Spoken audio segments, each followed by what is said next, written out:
Hilong-hilo ka na ba? Dahil math hirap ang lessons nyo? Math dali lang yan. Mag-subscribe ka lang sa channel ko at malalaman mo that math is fun. Welcome back to my YouTube channel and welcome to another Math Daling Lesson. Una sa lahat, maraming salamat sa lahat ng nag-subscribe sa aking channel dahil more than 1,000 na tayo as of today. If you haven't subscribed yet, i-click nyo lang yun nandyan sa bottom right ninyo and then subscribe to my channel and hit on the notification bell so that you'll be updated on my next upload. This math tutorial is about how to solve problem involving percentage, rate, and base. If you're interested, please keep on watching.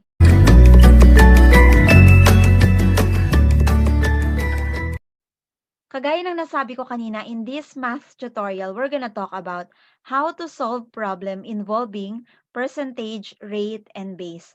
But before we proceed on that topic, we're gonna have a short review on how to convert percent to decimal and decimal to percent. So for example, we're going to convert 20% to decimal. What are the steps that we need to do? So we have to move 2 decimal places to the left or divide 20 by 100. So, siguro sasuggest ko na lang na we just move 2 decimal places to the left kasi it is much easier than to divide 20 by 100. So, the same lang yung magiging answer. And then, after moving 2 decimal places to the left, we are going to remove the percent sign. So, in this example, 20% is equal to 0.20. So, as you can see, we just moved 2 decimal places to the left and then inalis lang natin yung percent sign. And then, paano naman kapag decimal to percent? Our example is to convert 300ths to percent. So, what are the steps that we need to follow? So, kung kanina, sa converting percent to decimal, it's either we move 2 decimal places to the left or divide the given by 100. So, in converting decimal to percent naman, it's either we move 2 decimal places to the right or multiply the given by 100. And once again, I prefer na gamitin natin yung moving 2 decimal places to the right because it is much easier than to multiply the given by 100. And the same naman yung magiging answer natin. Then after that, we will add percent sign. So in our example, 300ths is equal to 3%. So nakikita natin, nag-move lang tayo ng 2 decimal places to the right. Kaya nawala yung decimal point, naging whole number na yung 3. And then we added percent sign or percent symbol. So bakit nga ba natin to ni-review? Bakit natin kailangang alamin kung paano mag-convert ng decimal to percent and percent to decimal? Napakahalaga nito in problem solving involving percentage, base, and rate. Makikita natin yung application yan later on. So now we are going to proceed with our topic. So starting with percentage. Percentage is the part of the base determined by the rate. So kung yung base yung whole, yung buo, the percentage is part of that whole. At yung magsasabi kung ilang part ng base yung percentage, ayun ay ang rate. Rate is the number of hundredths parts taken. This is the number followed by a percent sign. So, hindi to confusing pagdating sa problem solving kasi nga, meron siyang percent sign. So, pag may nakita tayong percent sign, automatic that is rate. And then, base is the whole on which the rate operates.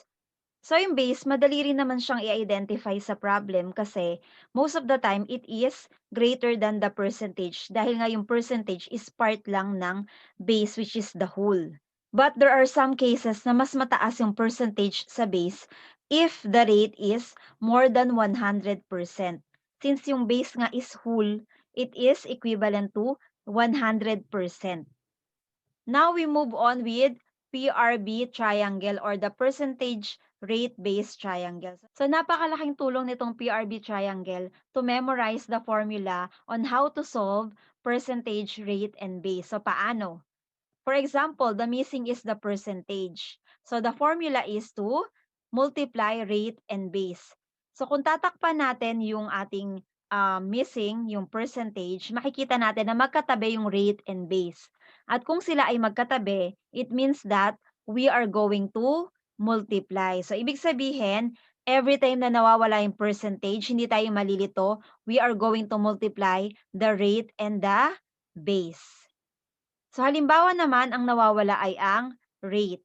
So rate is equal to percentage divide by base. Kasi pag tinakpan natin ang rate sa triangle, makikita natin na para siyang naka-fraction form. Yung percentage nasa taas, nasa baba yung base, it means that we are going to divide. We will be reminded that we are going to divide the percentage by the base. And also with the base. Kapag nawala naman yung base, percentage divide by rate. So, takpan natin. So, nasa taas pa rin si percentage at nasa baba si rate. Kaya, mareremind tayo na we need to divide.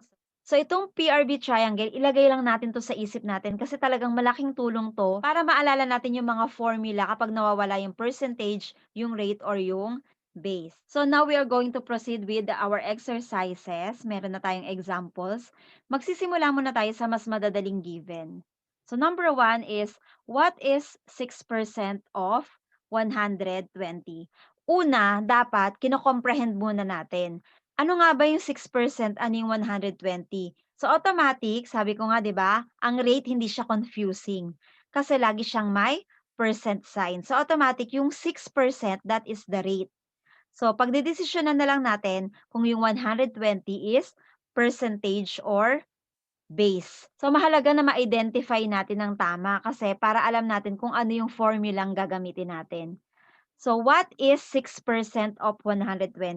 Sa Tagalog, ano daw yung 6% ng 120? So, kung mapapansin natin, hinihingi niya yung 6% ng 120. Ibig sabihin, yung 120 yung kabuuan. Ano nga ba yung kabuuan? Di ba? Ayun ay base. So, it means that what is missing is percentage. Okay, so kung maaalala natin, percentage is equal to rate times base. So, our given is 6% as the rate, 120. So, kagaya na nasabi ko kanina, unless gagamit tayo ng calculator, hindi natin pwedeng i-directang i-multiply ang number in percent form. So, kailangan nating i-convert yan into decimal. So, we have to convert 6% to decimal. So, we are going to move 2 decimal places to the left. So, dito yung decimal point niya. At dahil may laktaw dito, ito ay magiging 0. So, magiging 0.06 na yung 6%. Tatanggalin na natin din yung percent sign. So, multiply by 120. So, dito natin i-multiply sa gilid. Ayan. 120 times 0.06. So, 6 times 0 is 0. 6 times 2 is 12. So, that's 2. And then carry 1. And then 6 times 1 is 6. Plus 1 is 7. And then yung 0, puro 0 na lang yan. And then we are going to add. So, dahil 0 naman yung nasa baba, halos i-bring down lang natin. We got 720. Pero, following the rules in multiplication of decimal, mag-move tayo ng decimal places. Kung ilan yung decimal places sa ating given. So, ang ating given, yung 120, wala siyang decimal place. So, itong ating multiplier, meron siyang 2 decimal places. Kung meron siyang 2 decimal places, ito yon 1, 2. Kailangan din nating i-move ng 2 decimal places yung ating sagot. So, that is 1, 2. So, our answer is 7.20.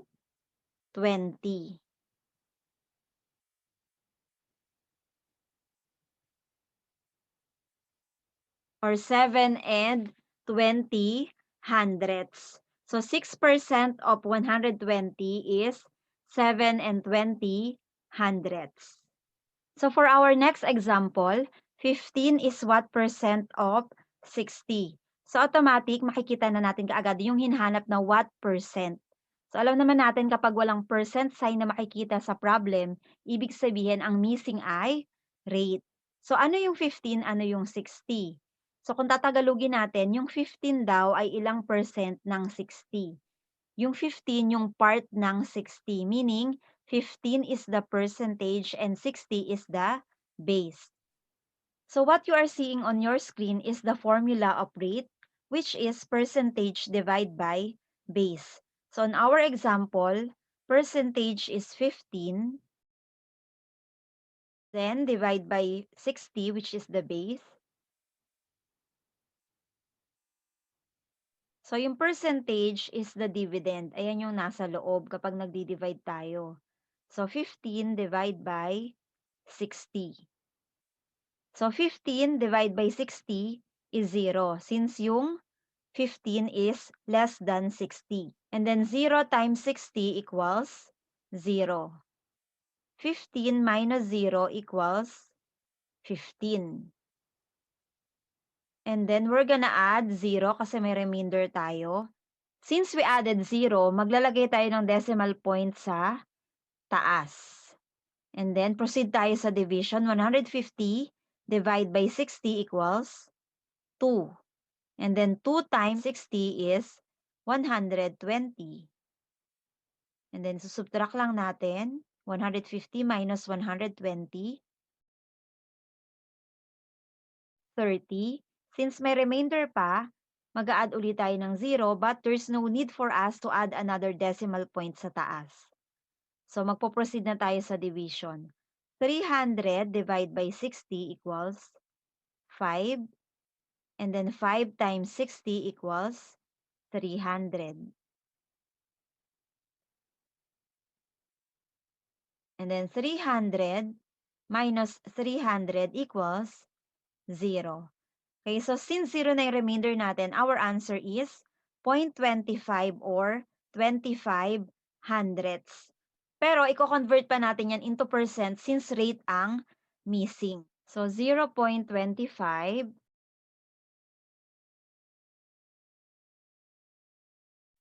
magmo-move lang tayo ng 2 decimal places to the right, which will give us 25, and then we're gonna add percent sign.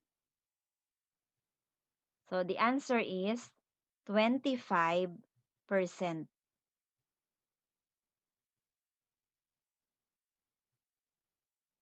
So that will be our final answer. So our third example is 100 is 10% of what number? So meron na naman tayong percent sign. Ibig sabihin ang rate ay given. I-identify na lang natin kung ang 100 ay base or percentage. So tatagalogin natin para ma-analyze natin ng mabuti yung problem. Yung 100 daw ay 10% ng anong number. So ang nawawala is yung kabuuan kung saan 10% nun yung 100, which is 100 is the percentage. So ibig sabihin, ang base ang missing. Okay, so on your screen is the formula for base, which is base is equal to percentage divided by rate. So sa example nga natin, yung percentage is 100 divide by 10%. So kagaya ng kanina ko pa sinabi, yung naka-percent form, hindi natin pwedeng i-perform yung operation. So we need to convert it into decimal. So 10%, mag-move tayo ng 2 decimal places to the left, 1, 2, at aalisin natin yung percent sign. So magiging 0.10. So magiging 0.10 na tong 10% na to. So 0.10. So pwede na nating i-perform yung division. So 100, ang ating dividend ay yung percentage, divide by 0.10. So sa rule sa division of decimal, ang divisor hindi pwedeng naka-decimal form. So para hindi siya maging decimal form, magmo-move tayo ng 2 decimal places to the right, 1, 2. magiging 10 na siya, yung ating divisor.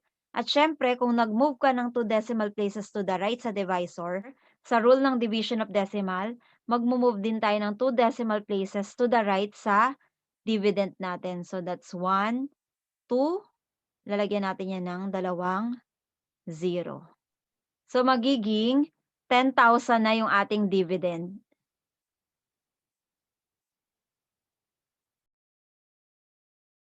Okay, so 10 divided by 10 is 1. Then 1 times 10 is 10. Then let's subtract. 10 minus 10 is 0. And let's bring down 0.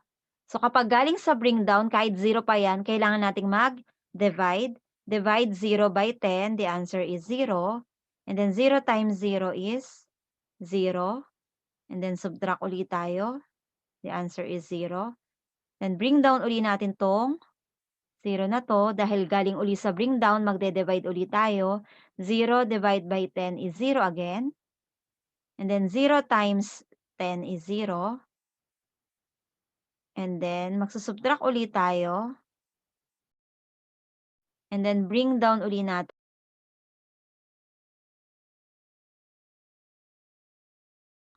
So 0 divided by 10 is 0. And then 0 times 0 is 0.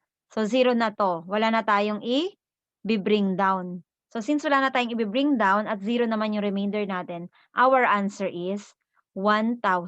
So ang ating base ay 1,000. So yung mga examples natin kanina ay warm up pa lang. So ngayon ay magpo-proceed na tayo sa talagang problem solving. Starting with, a vendor sold 24 apples in the morning out of 192 apples displayed on the table. What percent of the apples were sold? Kagaya ng nasabi ko kanina, the first thing to do in problem solving is to analyze the problem. Kailangan malaman natin what is asked, what are the given, anong operation yung gagamitin natin bago tayo mag-proceed in solution to identify the final answer. So, kung mapapansin natin dito sa problem natin, madali i-identify kung ano yung nawawala. Kasi, wala tayong nakikitang percent sign or percent symbol. Automatically, the missing is rate. Ang i-analyze na lang natin, what is 24 and what is 192? Ano dyan yung percentage, ano dyan yung base. Kung titingnan natin yung problem, yung vendor daw ay nakapagbenta ng 24 apples sa umaga out of 192 apples na nasa table. So nakalagay doon out of 192. It means that it is the total. Ibig sabihin yung 192 is the base and then 24 is the percentage. So once again, the formula for rate is percentage divided by base. So our percentage on the given is 24 divided by 192. Kagaya ng nasabi ko na kanina, our dividend is the percentage. So ayun yung nasa loob. So 24 divided by 192 is 0. Since 24 is less than 192. So 0 times 192 is 0. And then 24 minus 0 is 24. And then we're gonna add 0 here. And since nag-add tayo ng 0, mag-a-add tayo ng decimal point sa taas. So 240 divided by 192 is 1. And then 1 times 192 is 192. Then isusubtract lang natin siya sa 240. 0 minus 2 cannot be. We're going to borrow 1 from 4, and then this 4 will become 3, and then 0 will become 10. And then 10 minus 2 is 8. And then 3 minus 9 cannot be. So, borrow 1 from 2. 2 will become 1. And 3 will become 13. So 13 minus 9 is 4. And then 1 minus 1 is 0. So mag-a-add ulit tayo ng 0 and hindi na tayo mag-a-add ng decimal point sa taas. Okay na yung isa. So 480 divided by 192 equals 2. 2 times 192 is 384. Then magsusubtract lang tayo uli. 0 minus 4 cannot be. Borrow 1 from 8. 8 will become 7. And 0 will become 10. 10 minus 4 is 6.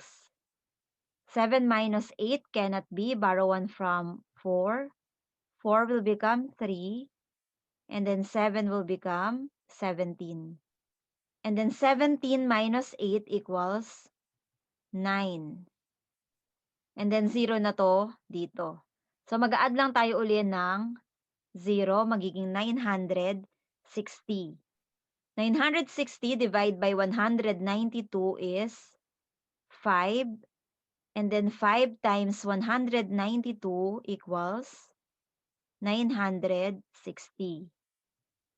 960 minus 960 equals 0. So our answer is 0.125 or 125 thousandths. And to be converted pa yan sa percent. So let's convert it here. So 0.125. So we're going to move 2 decimal places to the right, 1, 2, which will give us 12 and 5 tenths or 12.5. And then mag-a-add lang tayo ng percent sign. So our final answer is 12.5%.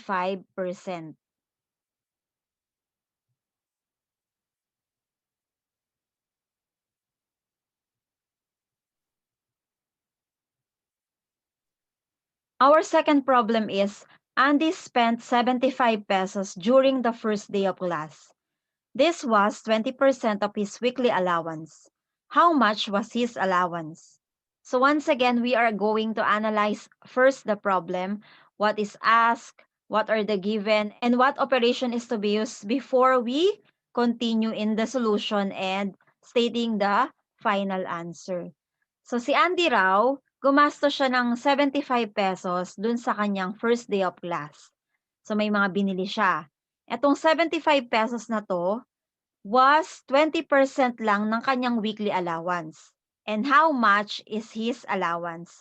So by analyzing the problem, alam natin na ang hinahanap is the total allowance of Andy, which is the base. And then 75 is the percentage and 20% is the rate. So our formula for base is percentage divided by rate. So our given is 75 divide by 20%. So kagaya rin kanina, itong 20%, we are going to convert it first to decimal number. So i-convert natin to dito sa gilid. So 20%, mag-move lang tayo ng 2 decimal places to the left. 1, 2, which will give us 0.20 or 20 hundredths. So balikan na natin dito. So 75 divide by 20 hundredths or 0.20. So kagaya ng kanina ko pa sinasabi, ang dividend natin is the percentage. Ang nasa loob ay ang percentage. Ito yung pinapaliwanag ko sa inyo kanina, yung sa rules ng division of decimal, ang divisor natin o yung pinangde-divide natin, hindi pwede na decimal number. And since decimal number yung ating divisor, gagawin natin siyang whole number. So, imumove natin siya ng 2 decimal places to the right para maging whole number, which will give us 20. At sa rule ng division of decimal, kapag nag-move ka, kung ilang yung minove mo para maging whole number yung divisor, ganun din yung move na gagawin mo sa dividend kahit na hindi siya decimal number. So, 1, 2, and then magdadagdag lang ng dalawang zeros. So, magiging 7,500 divide by 20. So, 75 divide by 20 is 3. So, 3 times 20 is 60. And then, i-minus natin or isa-subtract natin yan sa 75, which will give us 15. And then, bring down 0. So, 150 divided by 20 is 7. And then, 7 times 20 is 140. Then, magma-minus tayo uli. At 0, and then 1, and then 0 na to. Bring down yung isa nating natitirang 0. So, 100 divided by 20 is 5. And then 5 times 20 is 100. Okay, so subtract lang natin. Our remainder is 0. So, stop na tayo kasi remainder 0 na tayo. Our answer is 375. So, therefore, our base is 375.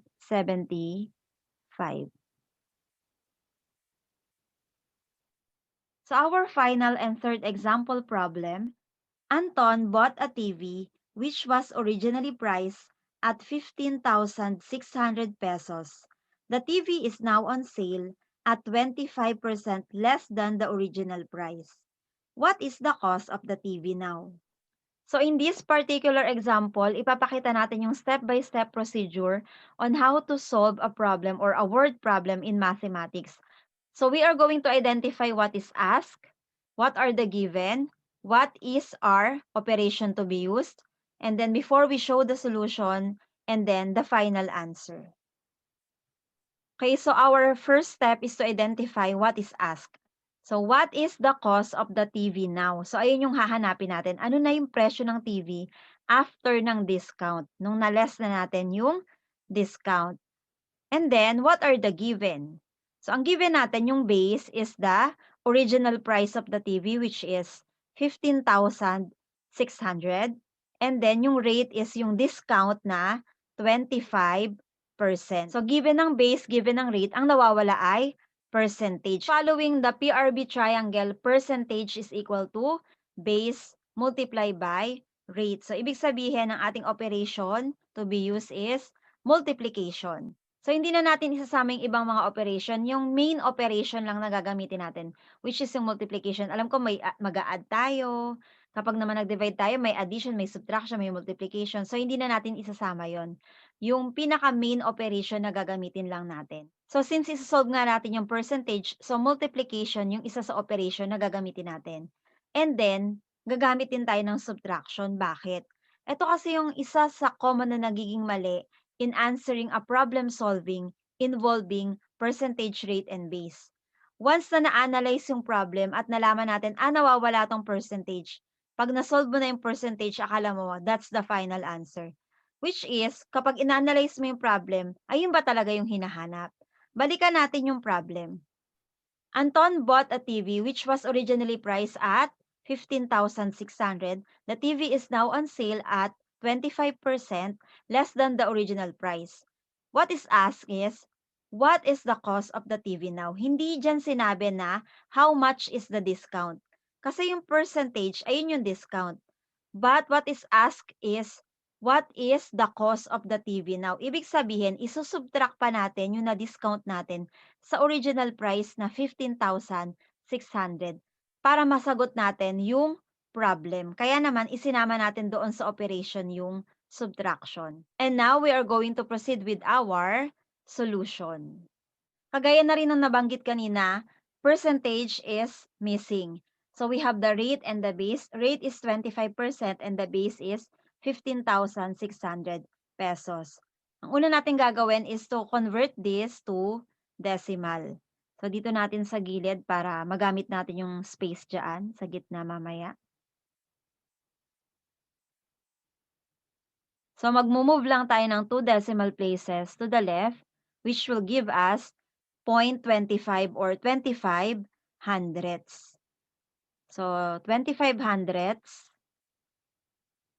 multiply by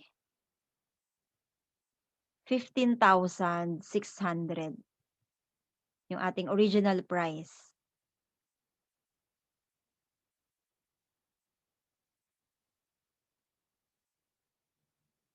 So, dito na natin i-multiply sa may gilid. So, 15,600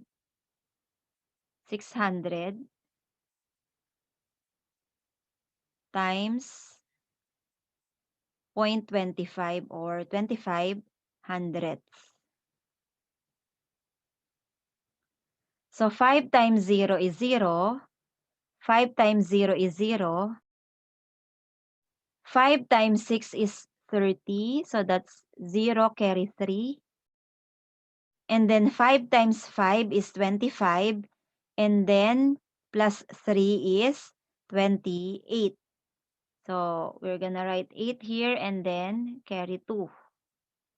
And then 5 times 1 is 5 plus 2 is 7. So, i-cross na natin tong 5 para alam natin na na-multiply na natin yan. And also, mas maganda na i-cross nyo na rin yung mga kineri ninyo na nagamit na ninyo kasi baka malito pa kayo mamaya. So, 2 times 0 is 0. Sa pangalawa na yan itatapat kasi nasa pangalawa din siya. So, 2 times 0 is 0. And then 2 times 6 is 12. So, that's 2 carry 1. So, kaya kinross ko to para hindi na nakakalito. So, alam mo na ayun na yung i-add mo mamaya. So, 2 times 5 is 10 plus 1, 11. So, that's 1 carry 1. And then 2 times 1 is 2 plus 1, 3.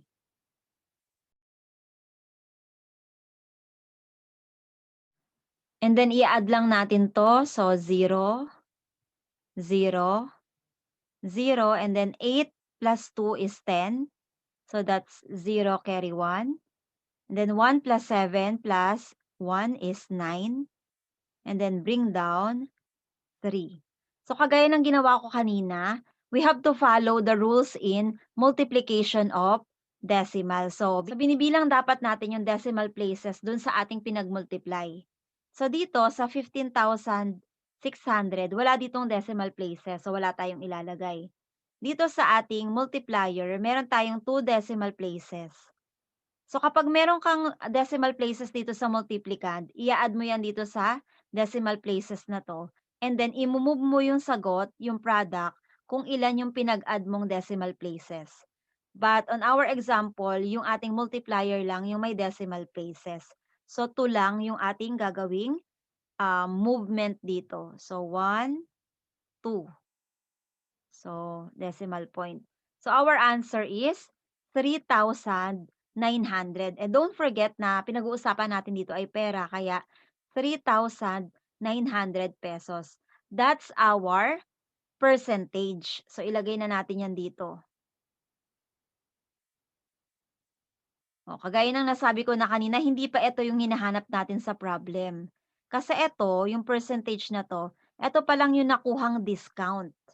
Ayan yung nakuha niyang discount.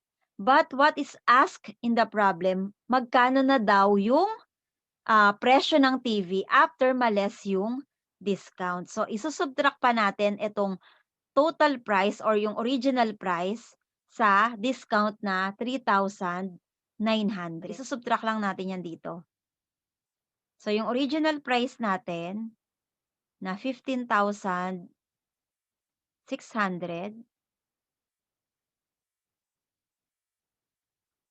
so minus 3,900. So, take note tayong pagtatapat ng mga numbers. So, dapat dito sa ones ang unang pagtatapat. Kahit walang katapat yung pinaka highest place value. So, magsusubtract tayo. 0 minus 0 is 0. 0 minus 0 is 0. And then 6 minus 9 cannot be. Magbaborrow tayo kay 5 ng 1. And then si 5 magiging 4 na lang kasi nagborrow na tayo. And then yung 6 magiging 16. So 16 minus 9 equals 7. And then 4 minus 3 is 1. And then walang katapat si 1. Ibibring down na lang natin yan. And then don't forget to bring down the peso sign kasi pera yung pinag-uusapan natin. So the answer is 11,700 pesos. And then finally, for the fifth step, we are going to state the final answer. So our final answer is the price of the TV or the television with the discount is 11,700 pesos.